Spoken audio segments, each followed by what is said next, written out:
Hey guys, what's up? I'm Sai Hi. It's been quite a while as I've taken a bit of a break from social media, but back now. I hope everyone's been enjoying Dominaria United. I certainly have, and ran up a pretty sweet Goblins deck using some of the newer cards into the top 100, and we'll definitely dive into that and look at that deck. But just a moment, I just want to welcome back all previous subscribers, and if you're new here, definitely subscribe, like, so you don't miss any future content, any wacky, cool new decks I stumble across, or any decks that I create myself that are actually good enough to climb this high in the ladder. So, anyways, without further ado, let's dive into the deck. Um, I'll cover this whole Goblins deck in Historic at length here. Start out with just a high-level overview of what the purpose of the deck is, if for those that are unfamiliar. Then we'll dive into specific individual cards, why I chose this exact list, and the number of copies of each card, each card's role and utility in the deck, and as well as common play patterns and just individual card tips and tricks.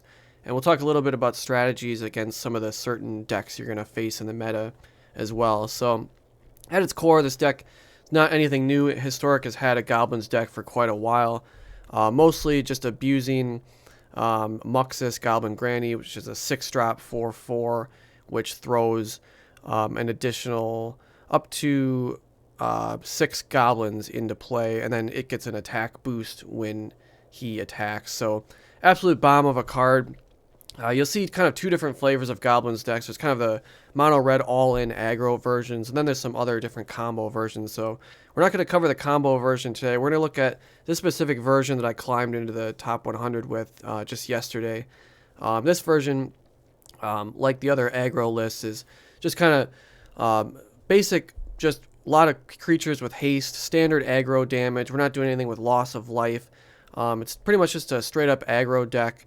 Maybe you can classify a little bit of it as aggro combo, being that it has Muxus, and we have some little bit of light mana ramping to be able to cast this guy as fast as possible. But at its heart, it's just a simple aggro deck. It's very good against control because we've got lots of haste creatures, and now with the new bomb Rundvelt Hordemaster, we've got a lot more reach against control and even more aggressive aspects to the deck than we ever have. And we'll get into this guy specifically in a bit, but I just want to say there was a lot of hype for this card going into Dominaria United. After spending 3 days on the ladder and climbing to top 100 with it, I can absolutely validate and say the hype is real. This thing is absolutely a bomb, and we'll talk about some different ways you can use it to your best advantage. But let's start from the bottom up, as I usually go. We'll start with the 1-drops and move our way all the way through the deck and talk about the different patterns. But so at the 1-drop, we've of course got Skirk Prospector, just a 1/1 sacrifice a goblin to add a red. Looks kind of innocuous, unassuming, but this is really what makes the deck tick. You can do a ton of tricks with this thing. Obviously, most notable with other goblins in play and itself, it can help you ramp up by sacrificing goblins to cast Muxus as fast as possible. And most of the time, you're going to look to do so.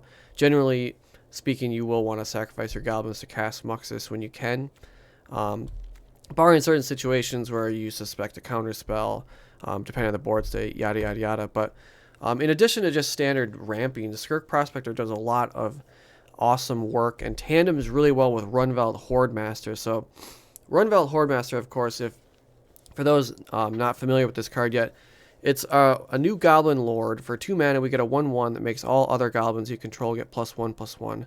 Right off the bat, that's pretty significant. We haven't had a Lord at the 2 mana spot for goblins, at least in Historic. So that's very significant. Most people, and rightfully so, were very excited about the second ability, which states whenever a Rundvelt Hordemaster or another goblin you control dies, exile the top card of your library. If it's a goblin creature card, you may cast that card till the end of your next turn.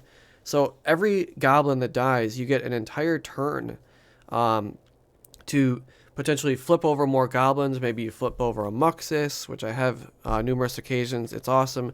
And then the next turn, or the turn where it happened, you can just straight up cast those goblins and kind of rebuild your board state.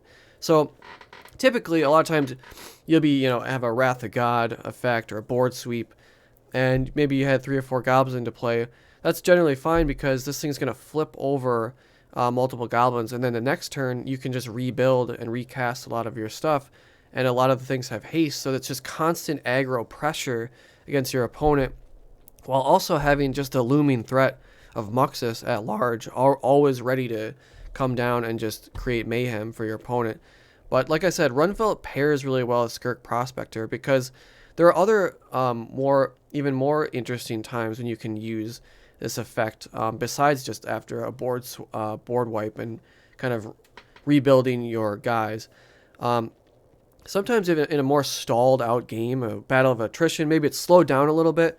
Maybe you've got mana and some random goblins, just some stupid goblins in the field, but the game's kind of slowed down, kind of a stalled board state. You can sometimes it is wise to just go ahead and use Skirk Prospector's ability, just sacrifice a goblin to flip over the top of your deck. See if it's another goblin. Maybe you've got enough mana. Maybe you're fishing for Muxus. Maybe you've already established haste. You could flip over a Krenko and really turn the tables. So that's very good as well.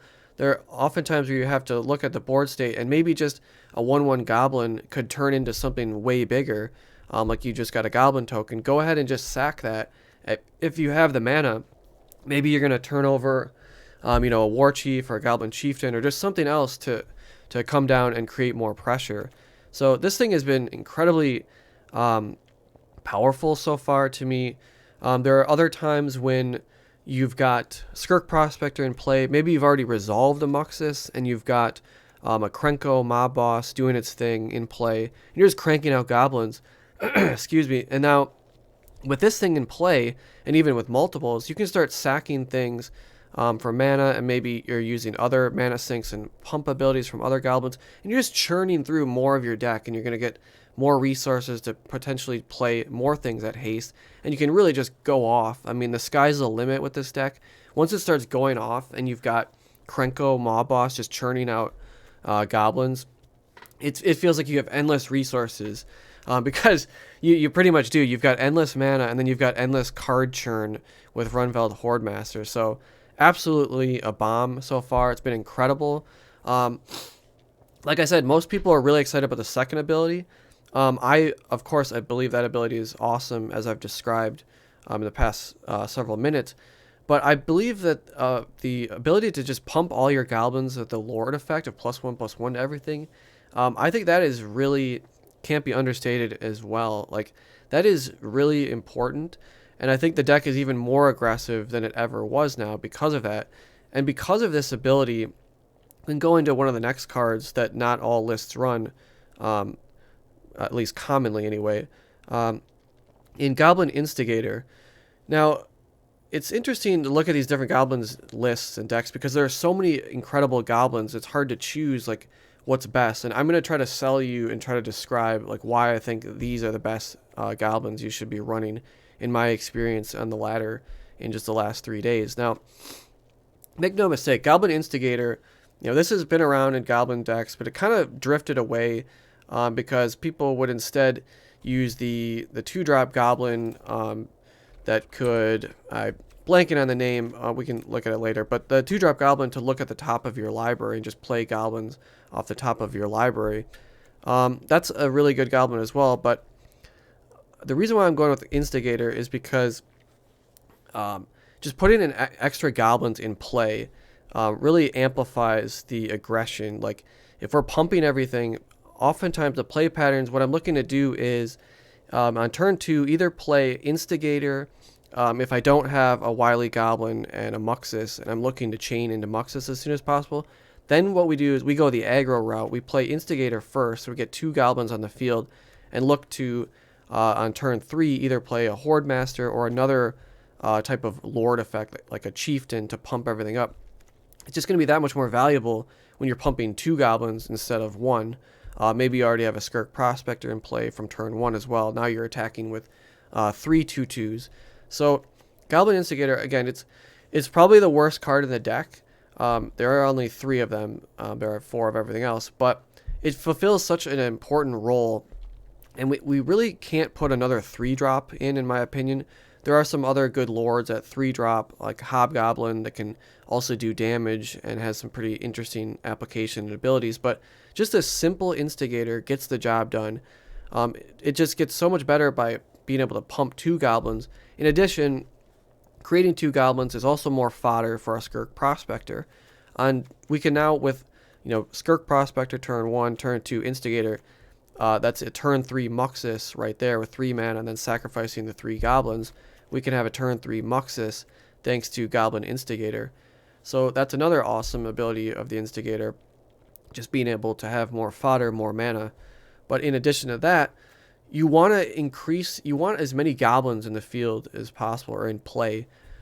This just is going to amplify Krenko Mob Boss's ability, because it, of course, creates X11 red goblin creature tokens, where X is the number of goblins you control.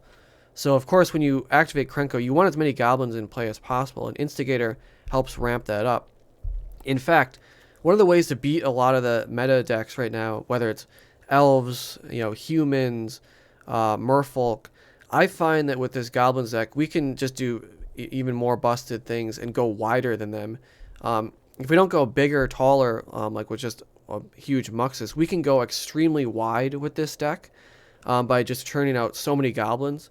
And in fact, you're going to get into situations against these other decks like elves, humans, merfolk, where the game, sometimes it can be very quick, very aggressive, and it's just who kind of comes out the gate faster and will win, and that's fine. But so other times, the game will slow down significantly, and if you don't find yourself ahead in the damage race, the name of the game is to try to stay alive as long as possible, whether that's making goblin tokens, blocking only as much as necessary to stay alive. This is very important.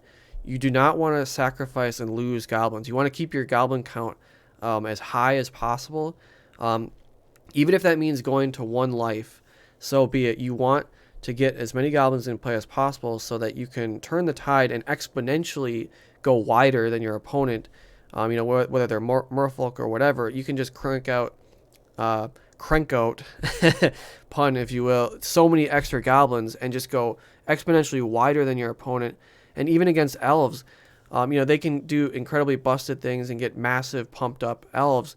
But as long as you can survive and hit that critical moment where you start to go exponential, they can't race you anymore, because you go wider, you get way more goblins than they have elves, and you're doubling that every turn. And eventually you'll get to a point where they just can't compete anymore. You can just attack with everything, and due to the various pump effects, whether it's from Rundvelt, Goblin Chieftain, or Battle Cry Goblin, which we'll look at shortly, you can just absolutely make combat hell for your opponent and just win with a massive board state and going extremely wide, which is very, very good. So for these reasons, Goblin Instigator is in the deck.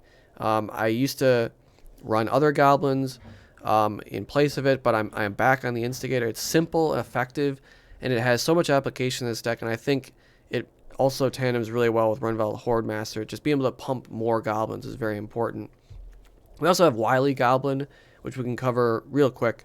Very simple, just a 2 red, 1/1, but he creates a treasure token when it comes into play. So just excellent, more material on the battlefield so we can cast Muxus as soon as possible. That's pretty much it with Wily Goblin, not much to say about it. But so typically, ideal start, turn 1, you have Skirk Prospector, obviously. It's the only 1-drop in the deck. Turn 2, best case scenario is you have a Muxus and you start with Wily Goblin and you just want to get to 6 mana as possible.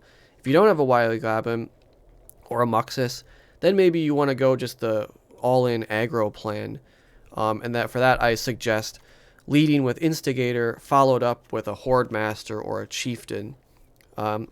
This is, of course, again, if you don't have a Muxus, or you haven't even drawn one yet. I just try to go with what you have in your hand. Like, don't rely on thinking you're going to necessarily draw a Muxus. Just go the straight up aggro plan. Hordemaster is also fine on turn 2, especially if you're going to have a 3rd mana. Most of the things, if it happens to die, it can replace itself with something else, unless you happen to flip like a Krenko or a Muxus and you don't have enough mana to play it yet. So generally speaking, I like Hordemaster a little bit later in the game when you've developed your mana a little bit more, so you can actually use his ability. But that's why I like Instigator Goblin early, but Hordemaster is totally fine as well.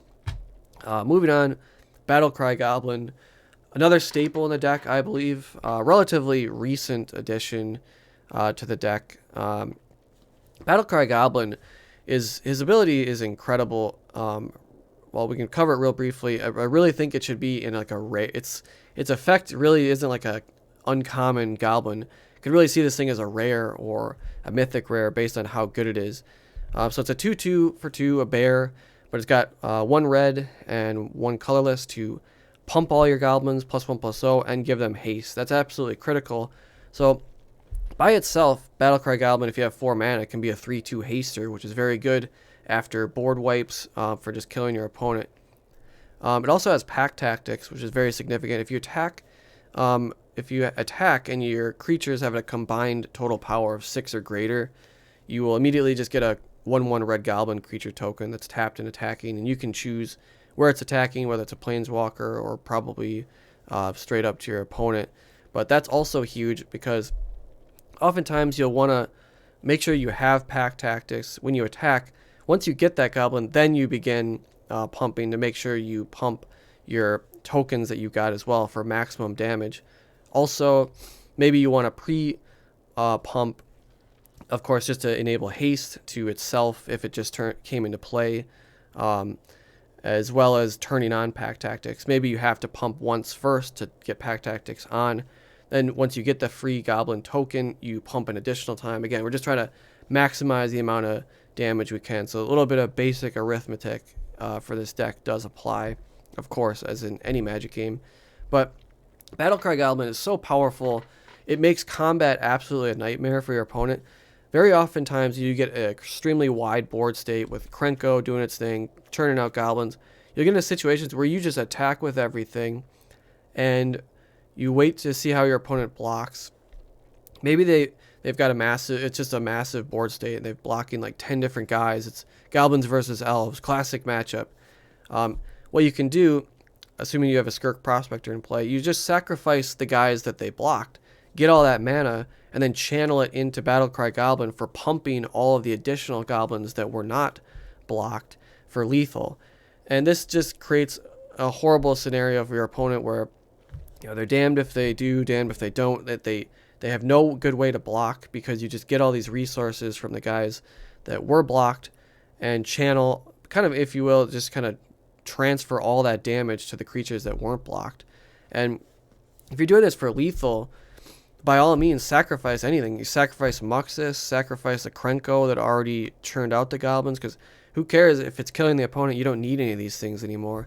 So Battlecry Goblin is one of the best cards in the deck, honestly, in my opinion. It's just a staple in this archetype. If you're going the non-combo route and you're going just pure aggro, this thing has won so many games for me. So many combat steps, close games against merfolk, humans, elves, all the other tribes that are out there right now. Even spirits a little bit in Historic I've come across. This is just a nightmare card for them. Creates so much aggression and problems. So Battlecry Goblin, definitely a 4 of. Awesome card for sure. Moving on, we can wrap up with the rest of the deck and talk a little bit more about some of the play patterns. But of course, 2 more staples. Goblin Chieftain, 3 mana, 2/2 haste, pumps everything else. One of the best goblins as well in the deck. Goblin Warchief, similar, giving everything haste, very important. No pump effects, but instead we subtract 1 colorless from every goblin we cast. Now, it's interesting, these two at the 3-drop can have competing times of, you may have both of these on turn 3, and it's unsure what should I play. My general kind of mode of thought would be, if I have a Muxus, I'm going with Warchief on turn 3, as well as if I maybe I'm going to reach 4 mana on turn 4, and I've got maybe 2 more Chieftains. Basically, I'm playing Warchief if the next turn is going to get a huge payoff from the -1 colorless cast, and I am not racing my opponent, or I've decided to not go that route. Warchief would be my lead off there, just because the payoff's that much bigger on the following turn if you're playing multiple goblins or playing a goblin like Muxus that you otherwise wouldn't have been able to a turn earlier because of the discount on the cost.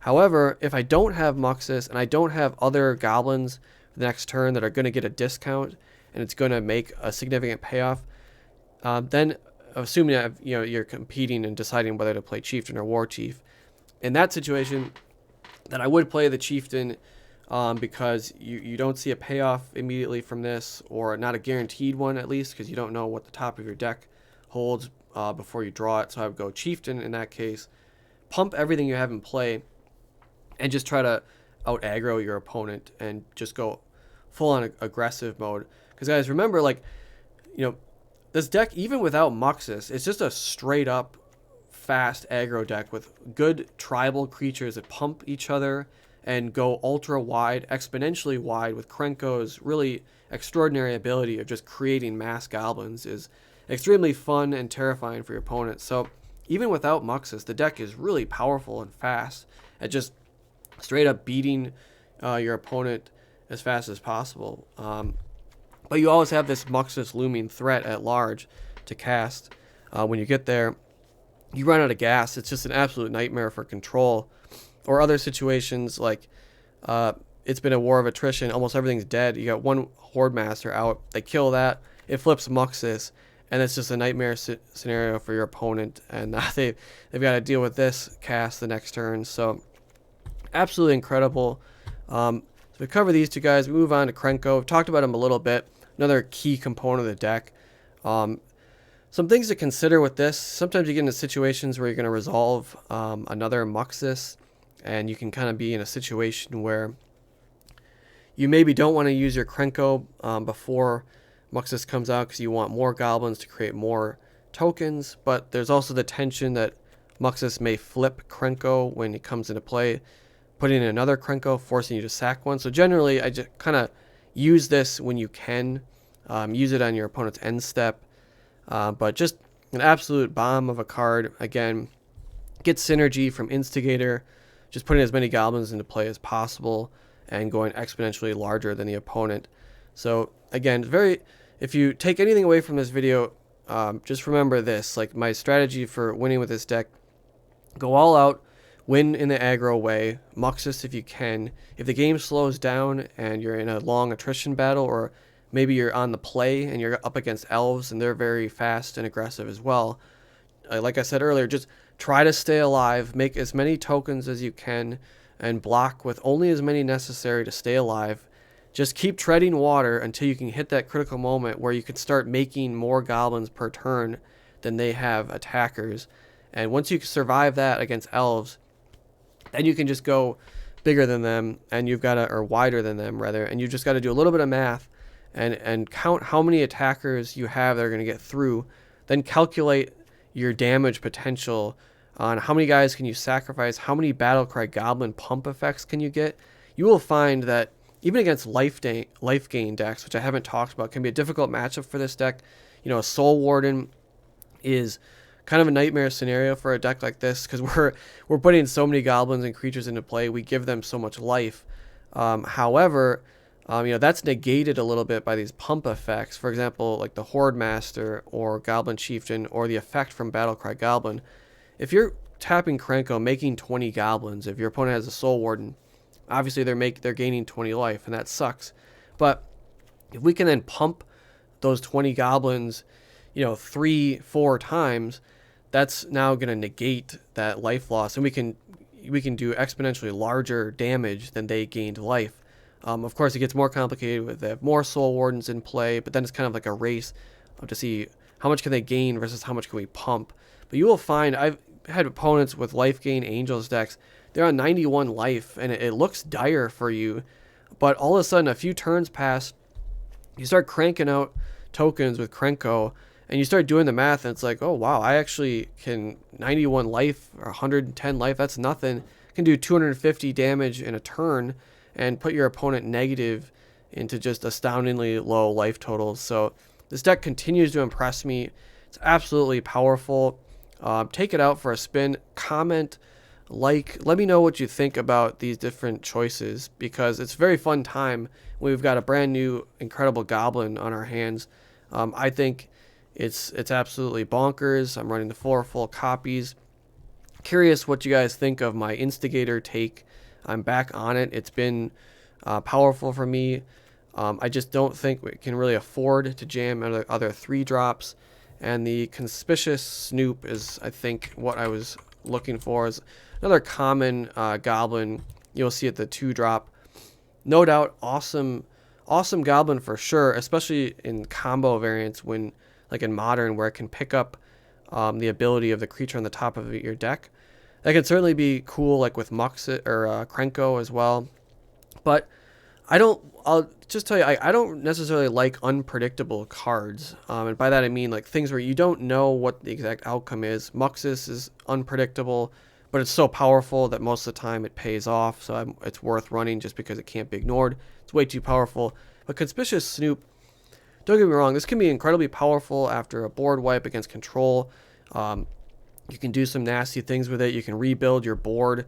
But there are times when sometimes things just don't go right, and it's just mountains on the top of your library. You're giving your opponent a little bit of information, and sometimes this is just like a grizzly bear. It doesn't do anything else. Of course, that's the lowest. That's the floor for this card, which is pretty bad.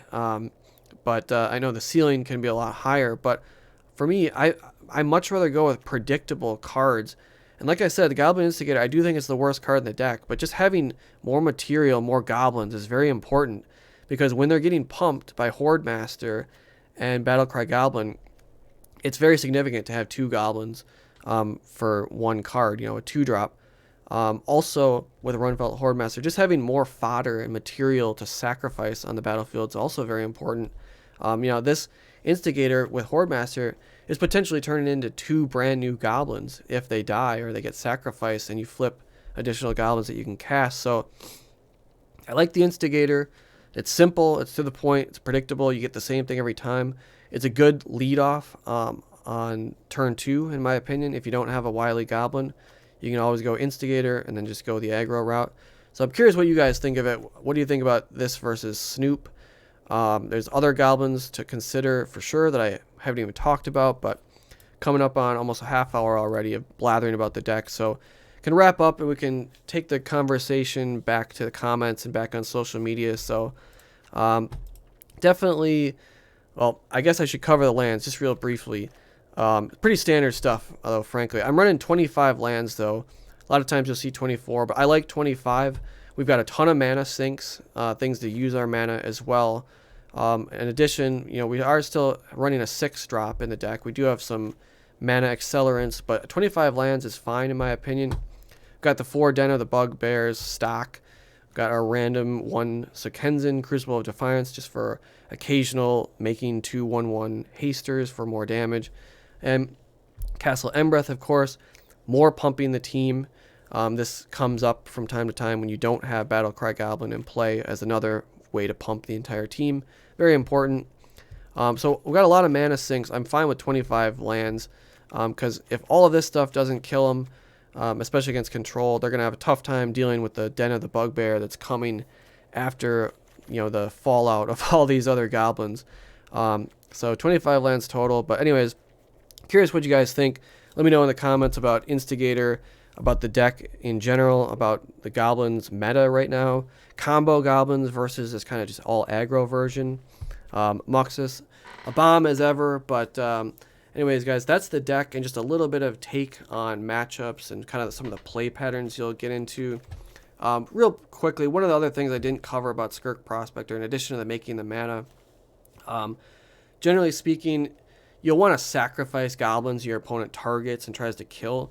Oftentimes, you'll get hit with an exile effect on one of your goblins. Just go ahead and sack it. You're going to get the mana, and also make sure when you sacrifice it, it'll die.